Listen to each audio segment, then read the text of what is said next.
हम सभी को पता है कि after all an illness is an illness and an illness can strike anyone at any point of time. Ramu काका को सुबह उठने में अक्सर ही देर हो जाती है और दूध वाला दूध देकर घंटी बजाकर चला जाता है।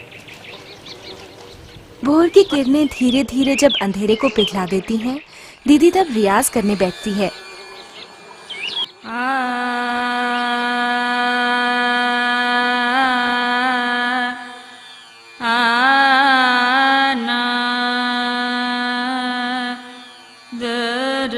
यूं पूछो तो हमारा घर मुझे बहुत प्यारा लगता है। बापी 3 साल के लिए अमेरिका गए थे पढ़ाने। वहाँ की कमाई का लगभग पूरा लगाकर ही हमारा घर बना है। भाभी को बहुत लगाव है इससे, लेकिन माँ और दीदी कहती हैं कि इतने बड़े घर की हमें जरूरत ही नहीं थी।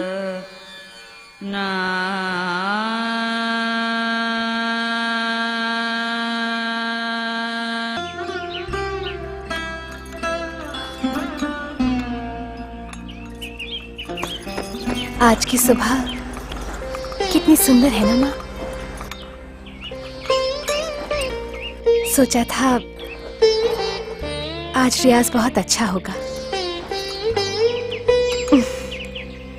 पर वाकई ऐसा हुआ क्या? क्यों? अच्छा तो गा रही थी। पता नहीं, लगता है कहीं कोई कसर रह गई।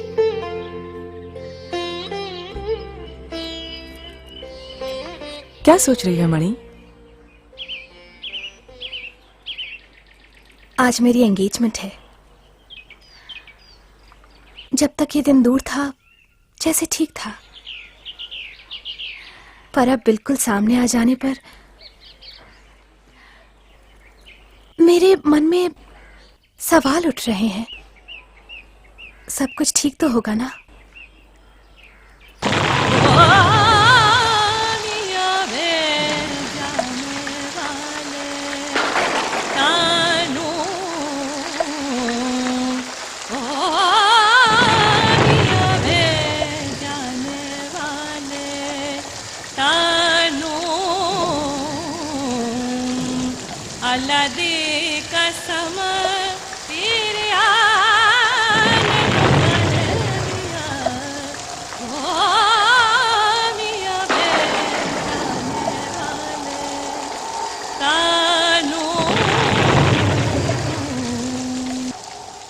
जिंदगी शुरू हो रही है, मुझे तुम्हारा साथ चाहिए।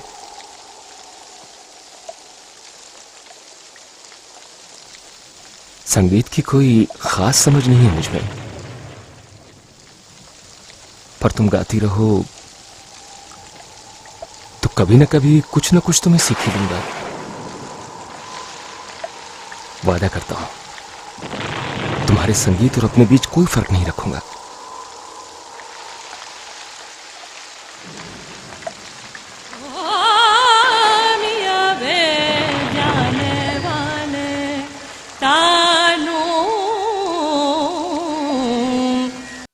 पर गाकर क्या जिंदगी चलती है? आलो, मैं चलूं? कमरे में आज चीजें फैलाकर मत रखना। आलू का अभिमान मैं समझ सकता हूं। संगीत सीखने की, गाने की उसकी भी बहुत इच्छा थी। मैंने भी उसे कभी नहीं रोका, पर 2 बच्चों के बाद संगीत चलाए रखना संभव नहीं हुआ। लेकिन मैंने कभी भी नहीं कहा था कि संगीत छोड़ दो, पर पता नहीं क्यों उसने गाना ही छोड़ दिया। देखो आलो, तुम्हारे संगीत सीखने से मुझे कोई भी एतराज नहीं है, लेकिन इसी वजह से सारा काम धंधा चौपट कर बैठे रहने से चलेगा? गाना गाकर जिंदगी चलेगी क्या?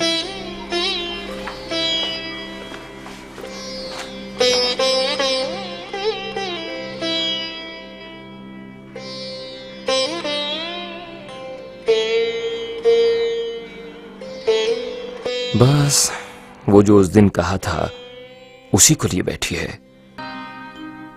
बच्चे जब छोटे थे तब उनके लिए समय नहीं दे पाया। क्या करता, काम काम और काम, ऊपर चढ़ना, सिर्फ चढ़ते ही जाना।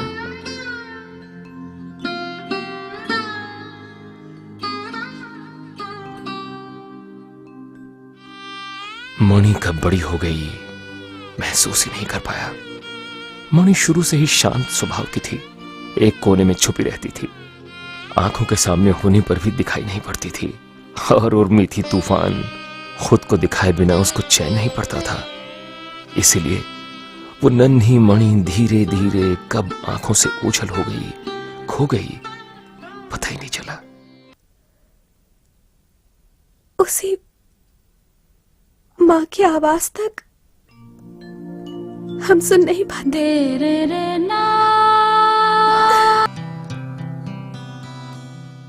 সময়ের হাত ধরে অচেনা স্রোতের টানে এ জীবন বয়ে চলে যায়, এ মনের স্বপ্ন কখনো আপন হয়, কখনো বা দূরে সরে যায়, কখনো বা দূরে সরে যায়। তবুও অবুঝ মন বেঁচে থাকে আশায়, লক্ষ্য জীবনের পাবার দুরাশায়,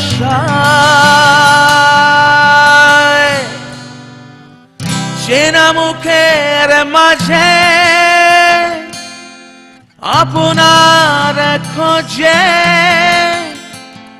ক্লান্ত নীরব মন অবশেষে বোঝে, হাজার প্রতিশ্রুতি বাতাসেই বয়ে যায়, চেনা মুখের ভিড়ে মন একা রয়ে যায়।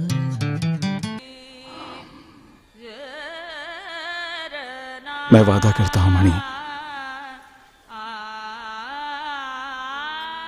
जिंदगी के आखिरी दिन तक मैं कहूंगा कि मैं तुमसे प्यार करता हूं।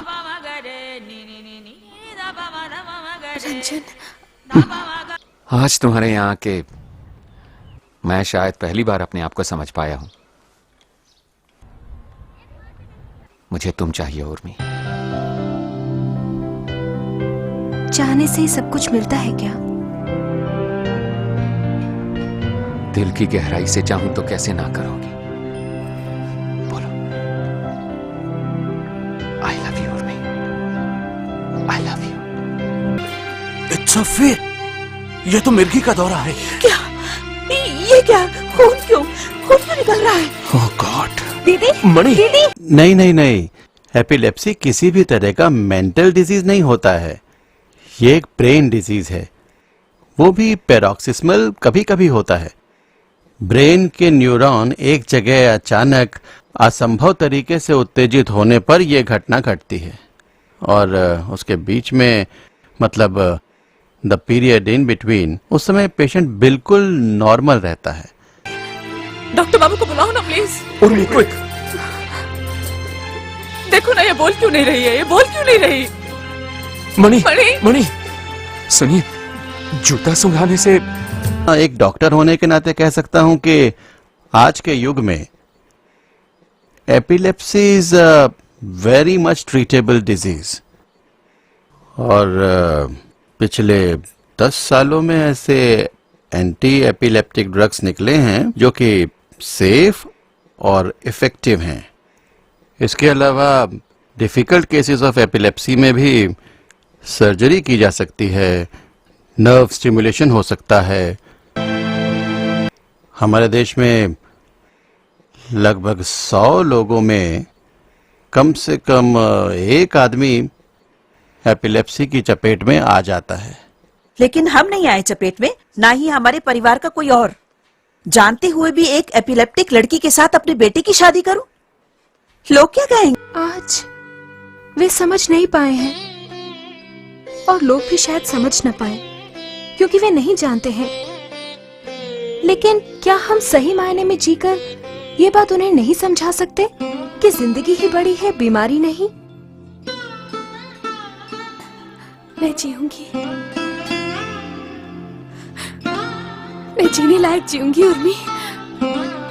हाँ दीदी, अगर हम खुशी पाना चाहते हैं तो किसकी हिम्मत है कि उसे रोके? तूने तो हमारी आंखें खोल दी है रे उर्मी। हम सब फिर से एक हो गए हैं। बापी, अंध जाने देह आलो, मृत जाने देह प्राण, शुष्क हृदय मम हे কঠিন পাষাণ সম, প্রেম সলিল ধারে সিঞ্চহ শুষ্ক নয়ন। হা প্রভু প্রেম সলিল ধারে সিঞ্চহ শুষ্ক নয়ন। অন্ধ জানে